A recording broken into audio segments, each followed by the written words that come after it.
Muy buenos días. Listas ya de nuevo aquí en nuestro devocional semanal, sentadas a los pies de Jesús, ¿verdad? ¿Verdad, Luz? Así es. Buenos días a todas, les mandamos un fuerte abrazo a todas nuestras amadas hermanas de Casa de Oración Chula Vista, de Casa de Oración Loma Dorada y a todas las mujeres hermosas que se están conectando, les mandamos un fuerte abrazo. Y bueno, ya estamos listas, vamos a orar para ponernos en manos de Dios. Muy bien. Padre, gracias Señor te damos hoy en este día, Señor, por una nueva oportunidad que tú nos das de acercarnos a ti, de aprender cada día más de ti. Padre, disponemos nuestro corazón a tu enseñanza, Señor. Ayúdanos, Señor, a ponerla por obra. Sea tu Espíritu Santo en nosotras. Llena, Señor, a tus siervas de tu gracia y tu favor, Señor. Bendice a mis hermanas que están escuchando, mi Dios. Que esta palabra sea sembrada en sus corazones. Gracias te damos y en tus manos nos ponemos en el nombre de Jesús. Amén. Amén. Bueno, listas ya con su Biblia, con su cuaderno de notas. Vamos a poner muchísima atención. Este es nuestro último tema. Estamos mirando, ya tenemos varias semanitas que estamos viendo el tema de la Navidad. Como ya lo hemos mencionado, esta celebración cada vez está mucho más distante del verdadero motivo en la mayoría de quienes lo celebran. No en todos, pero en la mayoría sí. Y lo vimos la semana pasada, estadísticas lo demuestran, donde ya un alto porcentaje de cristianos, no estamos hablando de gente que no conoce la palabra de Dios, sino quienes conocen la palabra de Dios en las nuevas generaciones, cada vez el nombre de Jesús está siendo omitido. Se está usando el lenguaje inclusivo en el aspecto de, en lugar de decir una feliz Navidad, te deseo que pases unas felices fiestas. Así se oye más amable, le queda a todos y nadie se ofende, ¿verdad? Entonces, de esa manera y de una manera muy sutil, se está entrando en esa condición de frialdad, de fuera de la voluntad de Dios. Jesucristo debe ser anunciado por nosotros, la iglesia. Totalmente contrarias para un rey, a un verdadero rey. Sin embargo, en medio de esa pobreza y en medio de toda esa dificultad es precisamente que Jesús se viene a identificar con la humanidad, con la pobreza espiritual, lo que hace que nosotros nos podamos sentir amados, sentir identificados con un rey que puede entender quiénes somos y para qué somos. El nacimiento de Jesús se vio envuelto en una atmósfera, como les digo, de pobreza, y lo menciona Lucas capítulo 2, el verso 7, lo vamos a leer. Dice: como no encontraron lugar en ningún hotel, en las Biblias lo van a encontrar como mesón, pero eso se está refiriendo, los dejaron a María, a José y al niño pasar la noche en una casa, en el lugar donde se cuidan los animales. ¿Sí? Cuando el niño nació, María lo envolvió en pañales y lo acostó en un pesebre. Entonces ya estamos nosotros familiarizados con esa imagen de la natividad en un pesebre, Jesús acostado y envuelto en pañales, ¿verdad? Así es, sin duda alguna necesitamos reconocer que Jesús, ese niño envuelto en pañales, acostado en ese pesebre, no fue como cualquier otro niño nacido de padre y madre, sino que Jesús, que fue concebido por obra del Espíritu Santo, nació para ser el más grande de todos y de todo. Esto es el Rey de Reyes y Señor de Señores, y es el único que merece todo reconocimiento y nuestra adoración. Sí, totalmente. Una de las razones por las cuales es el Rey de Reyes y Señor de Señores y haya nacido en ese lugar, fue eso, identificarse. Spurgeon mencionó lo siguiente, muy interesante, dice: el evangelio es predicado a toda criatura y no excluye a nadie. Acerca de las invitaciones de la Santa Escritura podemos decir: nadie está excluido de ellas, salvo quienes quieran excluirse a sí mismos. Son bienvenidos el docto, el refinado, el ignorante, el rudo. Aunque la gracia de Jesús salva al príncipe, el pobre también puede tener esa parte. Ningún mortal tiene una justa pretensión de perecer en la desesperación. Las exclusiones de clase son desconocidas aquí, en ese lugar, en ese momento y en la persona de Jesús. Así que tenemos una invitación, todos, no importa la raza, no importa el idioma, no importa el color, la altura, si tienes una situación económica muy acomodada o si tienes una situación económica estrecha, todos somos invitados y toda la humanidad está invitada a cobijarse bajo la vida, la sombra de las alas del Altísimo en la persona de nuestro Señor Jesucristo. Tenemos esta invitación a adorar al Rey. Lucas 2:8 y 9 al 12 vamos a leer, dice: esa misma noche unos pastores estaban cuidando sus ovejas cerca de Belén. De pronto un ángel de Dios se le apareció y la gloria de Dios brilló alrededor de ellos.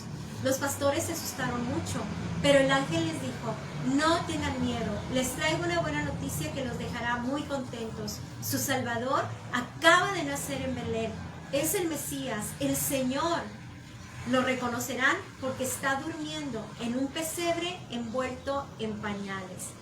Estamos hablando de una invitación a una adoración. Aquí estamos hablando de unos pastores que estaban cerca, judíos, pero también hubo mucha gente, como en el caso de los reyes, de los magos, no reyes, de los magos, que fueron a buscarle, que eran de otras naciones.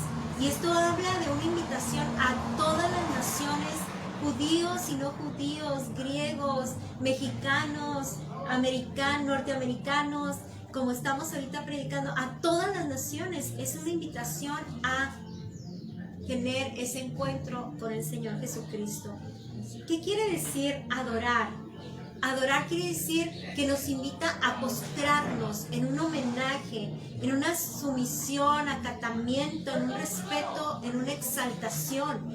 Pero también adorar significa buscar. Cuando nosotros tenemos esa disponibilidad de buscar estar cerca de Él. Y esa es una invitación a estar cerca del Rey. ¿Cómo lo vamos a adorar? ¿Cómo adorar al Rey? Pero en primer lugar necesitamos una fe que le reconozca como el Señor y amo de nuestras vidas. Mateo 2:1 y 2 dice: cuando Jesús nació en Belén de Judea, en días del rey Herodes, vinieron del oriente a Jerusalén unos magos, diciendo: ¿dónde está el rey de los judíos que ha nacido? Porque su estrella hemos visto en el oriente y venimos a adorarle. ¿Sí? La adoración es un acto de fe demostrada. Ellos se esforzaron en un viaje indagando sobre el Rey Jesús, dejándose guiar por el Señor.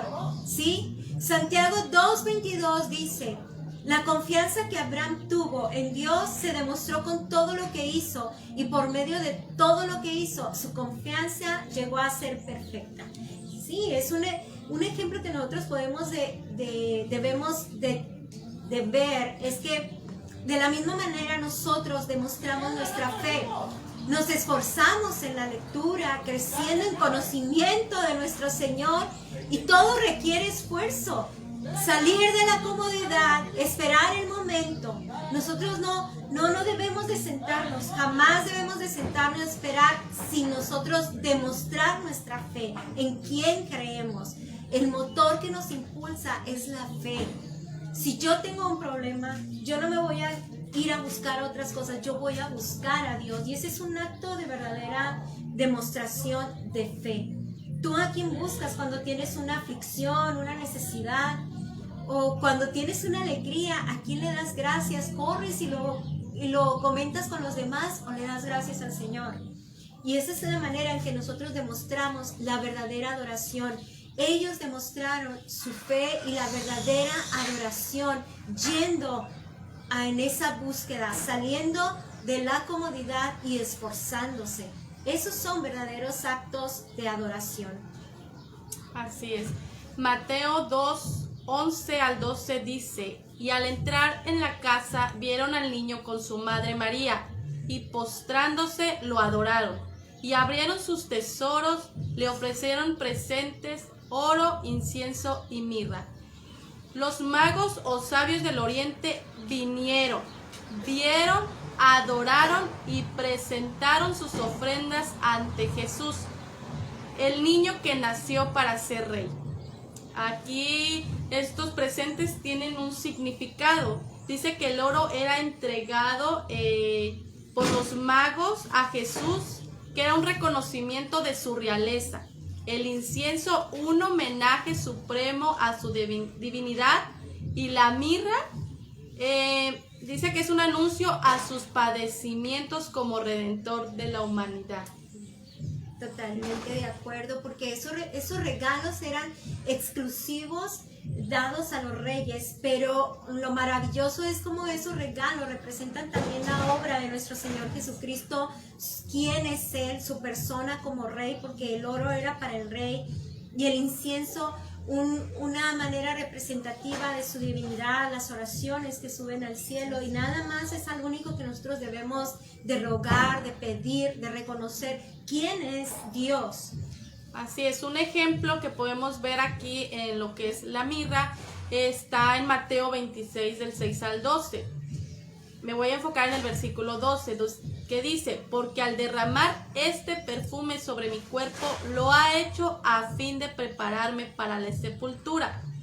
Así que no solo debemos reconocer a Jesús como Rey, sino como Dios que se hizo hombre para perdón de nuestros pecados. Así es. Los magos, cuando menciona la palabra de Dios, menciona a los magos o los sabios de Oriente, aquellos que indagaban sobre aquellas señales que estaban profetizadas en la Escritura, pero no menciona cuántos, no dice un número, no dice 3, no dice 100, no dice 10, no dice un número. Pudieron haber sido muchos, pocos, no sabemos. Lo que sí menciona que fueron varios, pero tampoco menciona los nombres de ninguno de ellos. ¿Por qué? Porque eso no es lo importante es el acto de adoración. Lo que hace ese énfasis es en esa adoración al Rey. ¿Por qué? Porque adorar es un reconocimiento de su señorío, del señorío de Cristo y de su majestad. ¿Quién les gobernaba? Yo digo, ¿qué necesidad tenía de salir de sus tierras, de ir y enfrentarse a un rey malo, a un gobernador como fue Herodes, a exponer su vida, su situación? Pero la misma fe te lleva a accionar, y es la fe que debe de reflejarse en una vida de obediencia. Como lo vimos en Mateo 2:12, la adoración se reflejó en una vida de obediencia.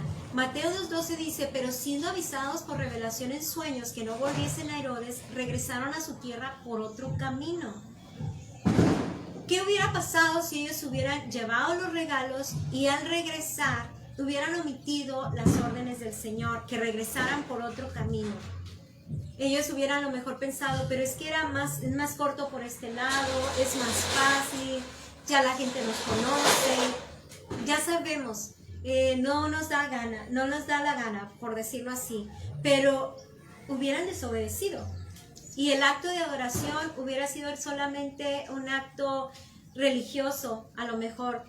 ¿Por qué? Porque en la desobediencia ellos hubieran buscado todas esas cosas sencillas para ellos en su razonamiento, pero sin embargo, saliendo de esa comunidad, lo que ellos estaban ya inclinados por su fe a Él fue a adorarlo. El Señor confronta siempre la falsa adoración. ¿Por qué? Porque una persona que tiene un ídolo, y a lo mejor Jesús puede ser un ídolo para mucha gente nada más. La figura de un bebé puede llegar a ser un ídolo, aunque viene en la Biblia, puede ser un objeto de un ídolo. Aún la misma palabra de Dios, abriéndola y dejándola en tu casa, ahí mismo en Mateo, en todo el nacimiento, teniendo la imagen de la natividad, puede llegar a ser eso, un ídolo. Porque una persona que idolatra no obedece. Podemos conocer la palabra de Dios y no obedecerla. ¿Por qué? Porque a los ídolos solo se les utiliza para sacar provecho. En realidad detrás de cada ídolo está el enemigo mismo operando, pero la misma gente, al hacerse un ídolo, lo busca solo cuando se le necesita. Y por supuesto el ídolo no le va a confrontar con su error, con su corazón obstinado o con su corazón rebelde. Es algo que hoy mismo estamos mirando, a lo mejor no nos está pareciendo todo lo que está sucediendo alrededor, el guardarnos, el tener medidas, no nos está gustando. Pero al someternos a Jesús, también respetamos todas esas áreas. Las vamos a respetar. ¿Por qué? Porque así nos manda el Señor. El ídolo jamás nos va a confrontar con el error y seguiremos en una obstinación. Mateo 23, 26, ¿qué dice? No lo tengo. Dice, dame, hijo mío, tu corazón y miren tus ojos por mis caminos. Nada más ahí es una corrección, es Proverbios 23, 26. Ay, ¿qué dije? Mateo, no recuerdo, pero viene siendo ese. Perdón, Proverbios 23, 26. Así es. Dame, hijo, tu corazón y miren tus ojos por mis caminos. Amén. Bueno, no sé por qué leí Mateo. Me quedé pensando en Mateo, en la historia de la Natividad, pero habla de una rendición del corazón y de estar fijos nuestros corazones, nuestra mirada en seguir las indicaciones de Dios. Y la palabra de Dios nos indica que no nos dejemos de congregar, por ejemplo, que busquemos del Señor. Y ahorita con estas medidas, una manera en que nos congregamos es a través de la iglesia en línea, en este servicio de mujeres que tenemos, en los servicios de jóvenes que tenemos en sábado, el lunes que tenemos un servicio de oración, el martes una enseñanza, el martes el estudio bíblico, miércoles enseñanza, jueves estudio bíblico, viernes una enseñanza, sábado la reunión en Chula Vista, en nuestra reunión, hermanas. Y la palabra de Dios nos dice, no nos dejemos de congregar. El domingo tenemos nuestro servicio en Tijuana, Loma Dorada, a las 11 de la mañana. No nos dejemos de congregar. Es un mandamiento. Ese sí es un mandamiento del Señor. Pero ahorita, como vemos, es... ¿por qué no entras a oír el servicio? Oh, no entré al servicio. Es que estoy viendo otros. Y en tu congregación, como hermanos, como familia de Dios, ¿cómo estamos estimulando y fortaleciéndonos? Porque ciertamente para algunos ha de ser mucho más difícil que otros que están enfermos, que no están viendo a nadie, pero las reuniones de oración, eso es algo bien importante porque está hablando de una fe que te lleva a accionar. La palabra en Lucas 6:46 dice, ¿por qué me llamáis Señor, Señor? Y no haces lo que yo digo. No es a mi manera, no es como yo quiero. Estos magos hubieran dicho, ay Señor, y ahora regresar por otro lado, es más fácil por acá. Pero obedecieron. Así es, pudieron haber tenido miedo de Herodes, ¿no? Si no más del hombre que de Dios, ¿no? Si no regresamos, como él nos dijo, quizás nos va a perseguir, nos va a matar, pero no, confiaron más en Dios, creyeron y obedecieron más a Dios.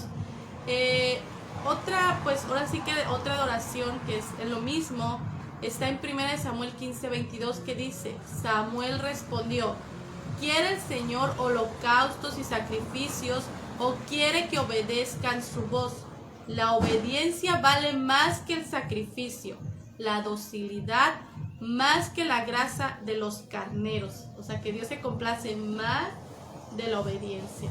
Un corazón dócil, y un corazón dócil es muy bonito, tan solo lo podemos ver con nuestros hijos cuando nos obedecen. Ay, no, es maravilloso. Pues lo mismo siente Dios cuando nosotros respondemos inmediatamente, sin titubear, sin cuestionar, sin refutar, sin ponernos en una contraparte, ¿no? Cuestionando a Dios, ¿por qué? ¿Pero por qué? ¿Pero por qué? ¿Pero por qué? ¿No? Aquí habla que algo agradable a Dios y algo que agradó a Dios de esos pastores y de esos magos fue su inmediata obediencia, que quedó registrado como un ejemplo a nosotros de ir y adorar al Señor, y es una de las cosas que nosotros tenemos que hacer. Mateo, ahora sí, 6:23, nos dice, mas buscad primeramente el reino de Dios y su justicia y todo lo demás vendrá por añadidura.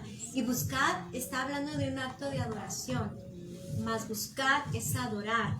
es reconocerle, es ponerlo a Él en el primerísimo lugar y en una prioridad. Y una de las maneras en que nosotros demostramos que es una prioridad para nosotros es sirviéndole.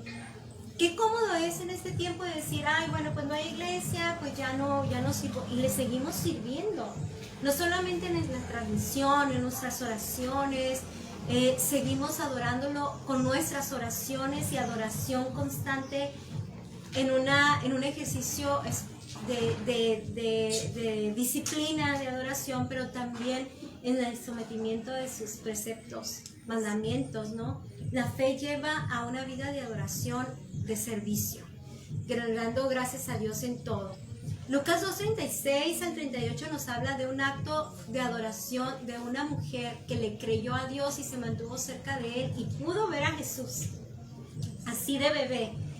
También dice, estaba ahí una profetisa llamada Ana, hija de Penuel de la tribu de Aser, era ya muy anciana, se casó siendo muy joven y había vivido con su marido 7 años. Hacía ya 84 años que se había quedado viuda, nunca salía del templo, sino que servía día y noche al Señor, con ayunos y oraciones.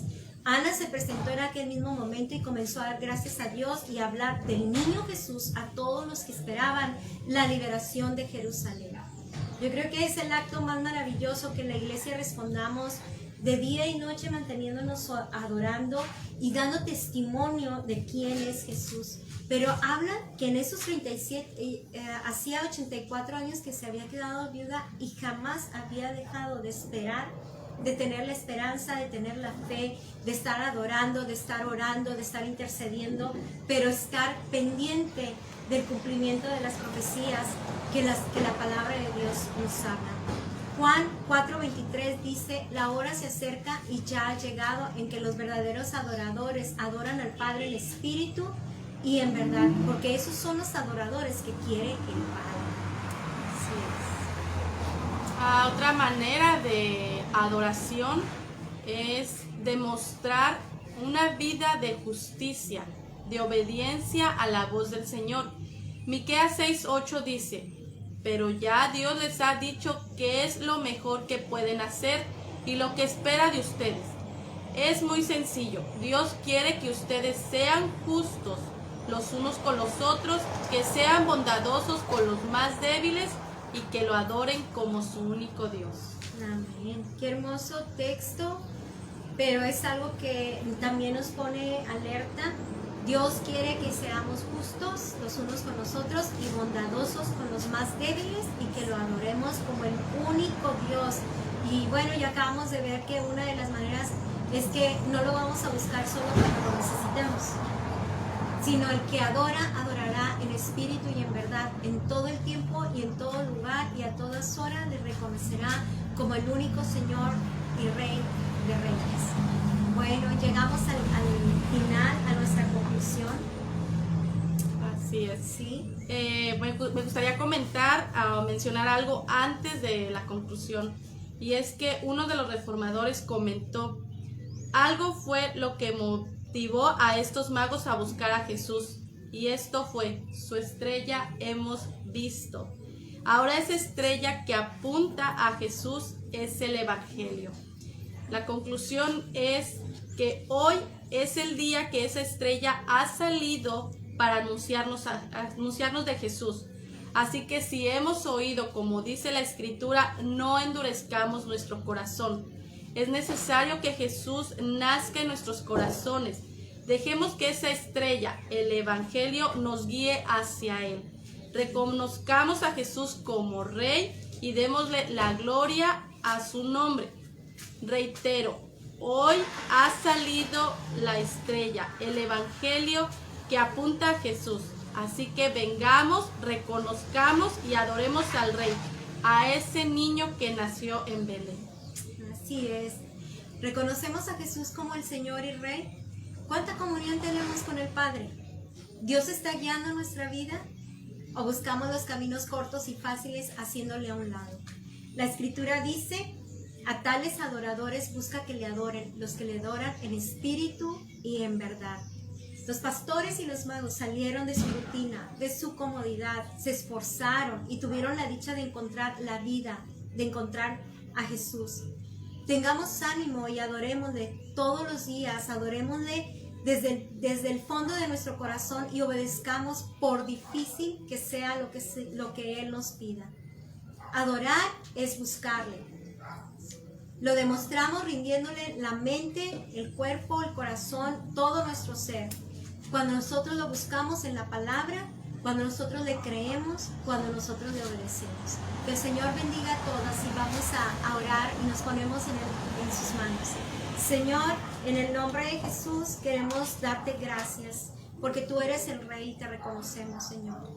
Y gracias porque a través de esos temas tú nos estás enseñando, recordando también, no solamente enseñando, pero a muchos recordándonos a fijar nuestra mirada en ti, a tomar en serio este mandamiento que nos has dado de ir y hacer discípulos a las naciones y enseñarles todo lo que tú has escrito, has dejado que esté en esta palabra para que nosotros podamos llevar esa buena noticia. Y una buena noticia es que Jesús nació y que es la vida que ofrece a todos, la salvación, el perdón de pecados se llama Jesús.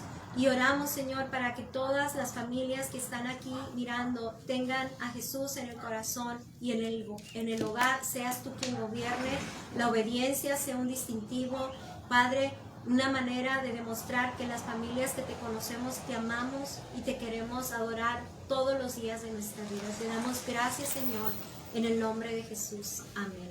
Que Dios bendiga a todas. Feliz Navidad. Que Dios bendiga a todas.